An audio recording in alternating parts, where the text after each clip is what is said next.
त्याच्यासाठी बुद्ध्यांक लढवा, बुद्ध्यांक वाढवा, शाहिरी जमवा. या जगामध्ये शाहिरीचीच गरज आहे. कारण अज्ञानाला दूर करत असेल तर ज्ञान, आणि ज्ञान, तुमचं ज्ञान हे लोक ऐकायला आले. इथं माझ्याशी झगडा करायला नाही आले तुम्ही, किंवा माझ्याशी झगडा करण्यासाठी या लोकांनी तुम्हाला बोलावलं नाही, तर तुमच्यामध्ये आणि माझ्यामध्ये जे काही ज्ञान आहे ते या ठिकाणी सादर करायचं आहे, आणि ते ज्ञान या लोकांपर्यंत पोहोचलं पाहिजे. कसं आहे? चला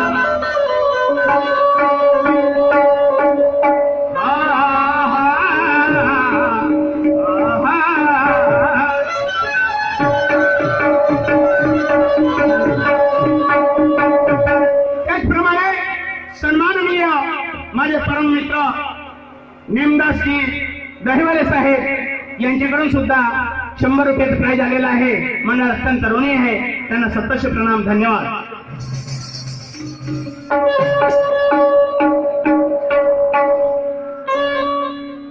त्याचप्रमाणे सन्माननीय आमचे माझे प्रेरणास्थान सन्माननीय रामाजी करवकर साहेब मुक्काम ठेगार यांच्याकडून सुद्धा 100 रुपयाचा प्राइज मिळालेला आहे. मंडळ अत्यंत ऋणी आहे, त्यांना सतश प्रणाम, धन्यवाद. ज्ञान के तालाब में जाने अज्ञानी तैर न जाए, ज्ञान के तालाब में जाने अज्ञानी तैर न जाए, अरे ज्ञानी बेचारे तैर करे मगर अज्ञानी मर गए. मान्यवरजी, मी तुम्हाला अज्ञानी नाही म्हटलं, हे बी ध्यानात ठेवा. कारण शायरीमध्ये असं असते, एक चिंगारी सापडली तर त्याचा भडका होऊ शकते.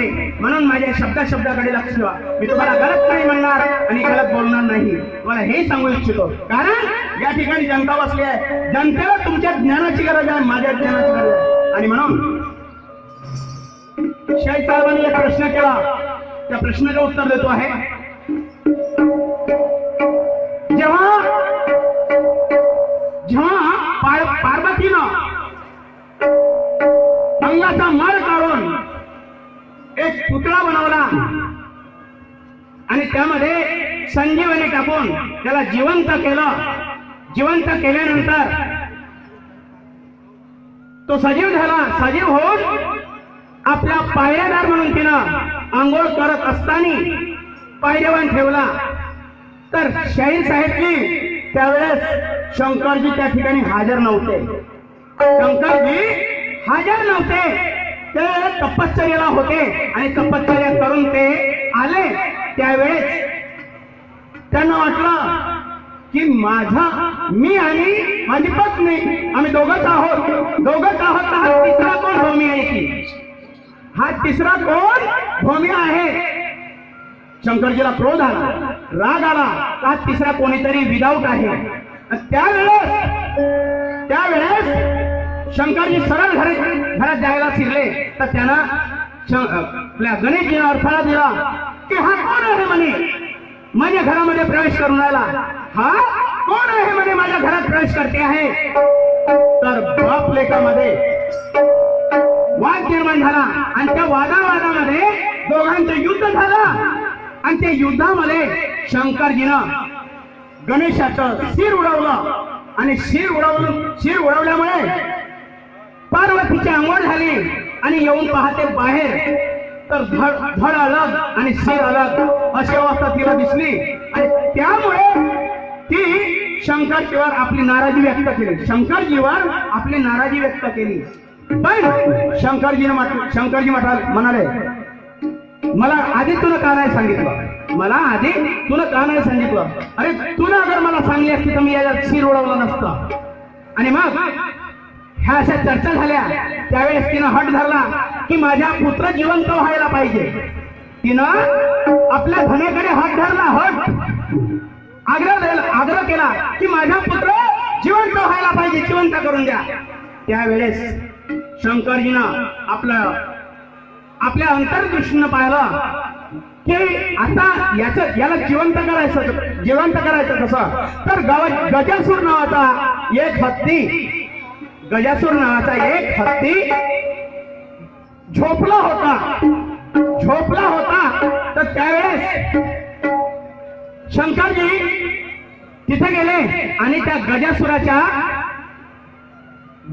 गजासुराला मारून त्यांनी त्याचं धड अलग ठेवलं आणि शिर ते आणून या गणेशजीच्या धडाला लावलं. धडाला लावता बरोबर संजीवनी ओटी टाकून जिवंत झाला. आणि शाहीर साहेब म्हणतात, हेच तुमच्या प्रश्नाचं उत्तर. आणि शाहीर साहेब म्हणतात की हत्याचं सोंड नको सांगा. शाहीर साहेब तुम्ही म्हटलं हत्याचं सोंड नको सांगा. आता हत्याचं सोंड आपण जर नाही सांगितलं तर मित्र हो, तुम्ही ज्ञानीवंत आहात. माझे मायबाप हो, तुम्ही ज्ञानीवंत आहात. तुम्ही गणपती मानता तर त्यावेळेस हातभर लंबत तोंड नाही दिसत का? सोंड नाही दिसत? सुपा एवढाले कान हत्याचे पेंटर बनवते पण तेवढाले नाही बनवत. तुमचे कान एवढा आहेत का? अरे त्याच्यापेक्षा हितभर कान ठेवतात ना, तिजभर कान राहते आहेत ना गणेशाचे. साहेब याही गोष्टीला तुम्ही नाकार भरत असाल तर अजून कोणती तुमची शाहिरी आहे ना, कोणता तुमचा आहे तर मी असं नाही म्हणत तुम्ही येऊन सांगून दे जा की शाहीर साहेब हे तुमचं चुकीचं आहे. मला म्हणलं काय हरकत नाही, मला म्हणला तुम्ही हे तुम्ही चुकीचं सांगता बा, तुम्ही येऊन सांगून दे जा. मी तुमचा याविषयी गौरव करीन, तुम्हाला माझ्यापेक्षा श्रेष्ठ समजेन आणि खरोखर तुम्ही ज्ञानी म्हणता. सांगा काय हरकत नाही. त्याचप्रमाणे एक प्रश्न केला शाहीर साहेबांनी गवळणीमध्ये. शाहीर साहेबांनी एक प्रश्न केला, तो माल कोण घेतला. आता माल कोण घेतला बरोबर आहे तुमचा प्रश्न. तर माल घेतला आहे अंग, शुभांग, पेंड्या आणि सुदामा आणि यांचा मालक कृष्ण. देहावरून म्हणत असाल तर तोही वेगळा आहे, तोही मी सांगू शकतो. पण हे तुमच्या प्रश्नाचं उत्तर आहे. चला रे सांगा.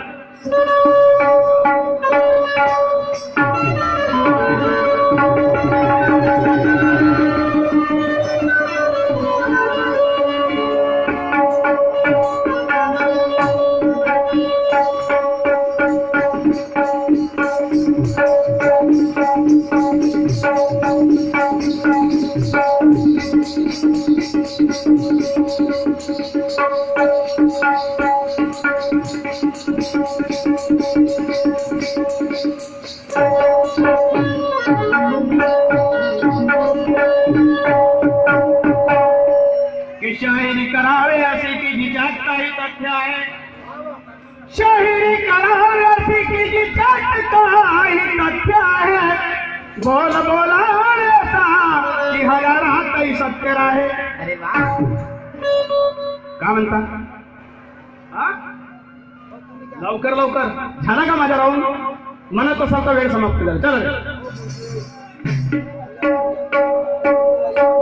चला लवकर म्हणजे चुलीवर मांडता बरोबर भात शिजते का जी? साहेब जी चुलीवर मांडता बरोबर भात शिजते आणि शिजत असेल नाही तोंड लासल नाही का खाता त्यालाही थंड होऊ द्यावा लागतं. चलो ठीक आहे, तुम्ही म्हणता लवकरच करतो, काय हरकत नाही. तर मित्र हो, शाहिरी ही खराब नाही आहे. शाहिरी खराब नाही आहे. काही लोक म्हणतात खराब आहे. माझं चायला काय हो शाहिरीवर, शाहिरी खराब नाही. खराब करणारे आहे पण मी खराब करणारा शाहिरी चांगली आहे का?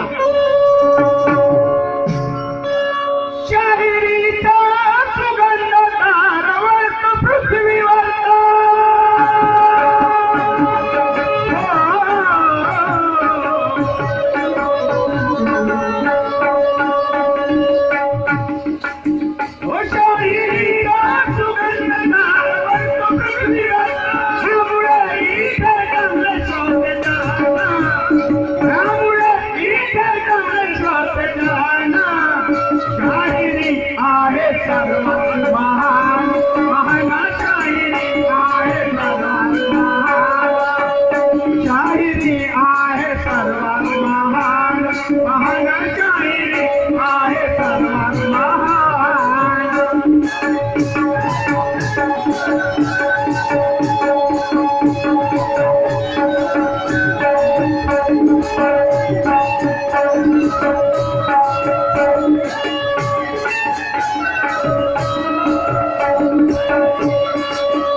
शाहिरीचा सुगंधा दरवळतो पृथ्वीवरचा. ह्यामुळे जमले श्रोतजन, शाहिरी आहे सर्वात महान. कशी आहे? ज्यावेळेस इंग्रजाचं राज्य होतं मित्र हो, ज्यावेळेस इंग्रजाचं राज्य होता तर आम्ही तुम्ही गुलाम होतो, आम्ही तुम्ही गुलाम होतो. त्यावेळेस चाल माझ्या संग असे करायचे. इंग्रज लोक म्हणायचे चाल माझ्या संग, कारण दबदबा होता, धाक होता, कोणी बोलत नव्हतं. तर या गोष्टीला वाटा फोडण्यासाठी, या गोष्टीला म्हणजे असं घडू नये, या गोष्टीला वाटा फोडण्यासाठी सन्माननीय अण्णाभाऊ साठे आणि 2 मुसलमान शहीद यांनी या जनजागृतीसाठी हा शाहीरचा माध्यम धरला. आणि आपल्या या शाहिरीच्या माध्यमातून आम्हाला आमच्या बापा वडिलो पारजाले जागृत केला आणि संघटन जागृत व्हा. हे इंग्रज आमच्या भाऊ बेटीची छेडखानी करता आहे, म्हणून छेडखानी नाही झाली पाहिजे. तुम्ही जागृत व्हा आणि जागृत होऊन यांच्यावर हमला करा आणि हमला करून याला नाही करा, खेचून द्या. अशासाठी या लोकांनी शाहिरीच्या माध्यमातून आज विचार करण्याचे. हा चांग वाजला तरी इथं लोक जमा होते, हे ढोलक वाजू द्या इथं लोक जमा होते, बहारचे गोपाळ राहतात ते वाजवायला इथे आले तरी लोक जमा होते. असे काही जमा होत नाही. म्हणून त्यांनी डोकं लढवलं आणि डोकं लढवून जनजागृतीचा प्रोग्राम चालू केला. आणि म्हणून मला म्हणायचं आहे का,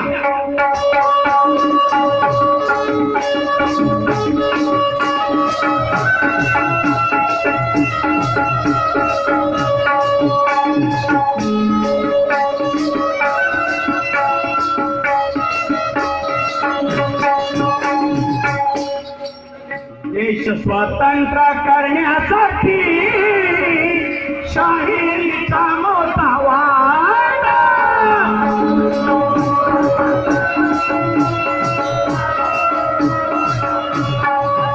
देश स्वतंत्र करण्यासाठी शाहिरीचा मोठा वाटा.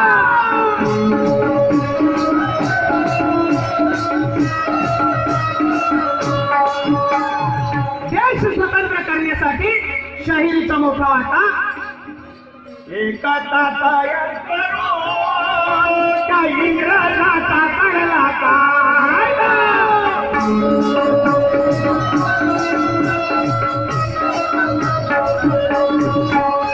जो एका तातायात करून त्या इंग्रजाचा काढला कायदा.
अज्ञानी होतो आणि अज्ञानी असल्यामुळे आमच्यावर अत्याचार होता, अन्याय होत होता. या अन्यायाला दूर करण्यासाठी शाहीर लोक एकत्र आले आणि एकत्र येऊन आज सुद्धा ती शाहिरीची परंपरा चालू आहे आणि शासनामार्फत मानधन मिळते आहे. आणि अशा अज्ञानी लोकांना सूज्ञ करणे हे माणसाचं कर्तव्य आहे. आणि म्हणून मला काय म्हणायचं आहे का,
संघटित झाले. आज भगतसिंग राजगुरू यांनी स्वतःच्या रक्ताची बली दिली, पर्वा नाही केली. माझा परिवार काय, माझे आई वडील काय, माझे भाऊबंद काय, स्वतःची पर्वा नाही केली. तुमच्या आणि माझ्यासाठी त्या लोकांनी बलिदान केलं. आज त्या लोकांना कोणी पाहिजे त्या स्वरूपात ओळखत नाही. एखादा नेता येऊ द्या त्याचं पूजन होते, एखादा मंत्री येऊ द्या त्याचं पूजन होते, पण भगतसिंगाचं एखाद्या वेळेस पूजन तरी करताना दिसते. भगतसिंगाचं, राजगुरूचं कोणी पूजन करताना दिसले नाही हो. याचाच अर्थ आहे जे या देशासाठी लढले त्यांचं काहीच स्वार्थ नसतं. फक्त मी आणि माझा परिवार आणि माझा दंडगोत एवढ्या पुरतीच मर्यादा राहिली. आणि म्हणून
शेवटचं कडवं आहे. लोकशाही अण्णाभाऊ साठे आणि ते रशियामध्ये जाऊन सुरुवातीला त्याची कहाणी सांगतो मला. फक्त शाळेमध्ये नाव दाखल झालं आणि शाळेतून नाव दाखल झाल्यानंतर मुंबईला गेले. एक नाटक होता, त्या नाटकाचा पोस्टर पाहिलं आणि ते पोस्टर पाहून त्यांच्या मनात भावना तयार झाली की नाही, मी एक कलाकार झालो पाहिजे. मी एक कलाकार तर स्वार्थासाठी नाही, मी या जगाचा उद्धार केला पाहिजे. मी हे जग म्हणजे हे जग प्रकाशित केलं पाहिजे. या जगात माझ्यामुळे या जगाची उन्नती झाली पाहिजे, भारत देशाची उन्नती झाली पाहिजे. म्हणून अमेरिकेत जाऊन सुद्धा त्याने आपली कादंबरी लिहिली. आणि म्हणून मला म्हणायचं आहे का, चलो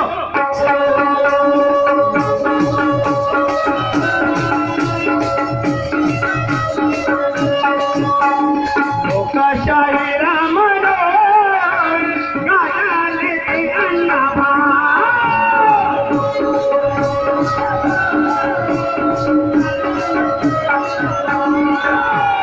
लोकशाही रामन गायाले ते अण्णाभाऊ.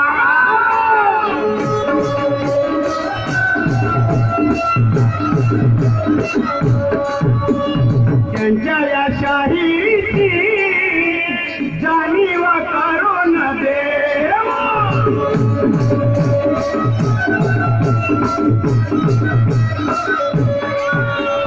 त्यांच्या ह्या शाहीची जाणीव करून देव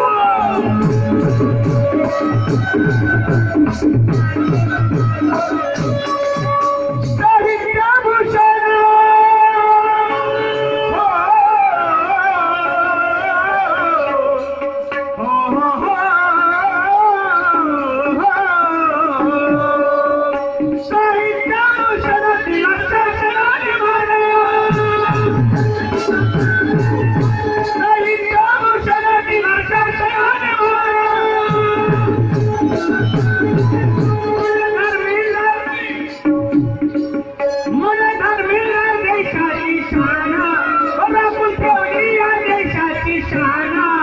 शाहीर आहे सर्वात महान महान शाहीर आहे सर्वात महान शाहीर आहे सर्वात महान महान शाहीर आहे सर्वात महान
चला किती वेळ दिला होता राऊंड समाप्त झाला काय सांगा का काळू पार्ट माझे पार्ट जनजागृती जादारी आहे चेंगड वेंगड वाले पार्ट नाही तुम्ही म्हणत असाल समाप्त झाला तर समाप्त झाला पार्ट काळ म्हणत असाल तर पार्ट बनतो गाणं मान म्हणत असाल तर गाणं म्हणतो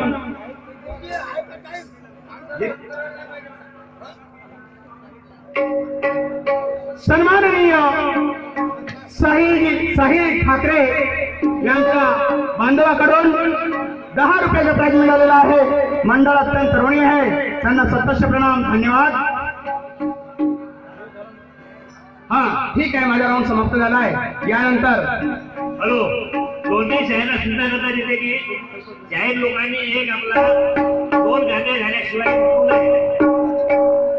एक त्यांनी आपला रक्तदान व्हावा आणि एक गाण्याचा जबाबदारी व्हावा हा मी तेच तो म्हणतोय ज्या जबाबदारी गाणं होणार नाही रक्तदान होणार नाही त्यामुळे दोन्ही व्यक्तींनी दोन्ही म्हणणार ना काय आपल्या 2 गाणे म्हणण्याच्या ठिकाणी पूर्ण आहे त्यांनी ऑटोमॅटिक 2 गाणे म्हणून खाली राहावं धन्यवाद साहेब तुम्हाला याच्यानंतर मला सांगणार नाही धन्यवाद तुम्हाला याविषयी कारण लोक इथं हौसे गवसे नवसे चौसे 4ही प्रकारचे लोक आहेत एखादा हौशा गवशा इथं आला ठीक आहे ना अरे तुम्ही दुनियेत पाहायला जाल प्रोग्राम तुम्ही दुनियेत पाहायला प्रोग्राम जाल पण इथे बसलेल्या माझ्या आया बहिणी पाहायला जातात तुम्ही असंही म्हणू शकता का मी प्रोग्राम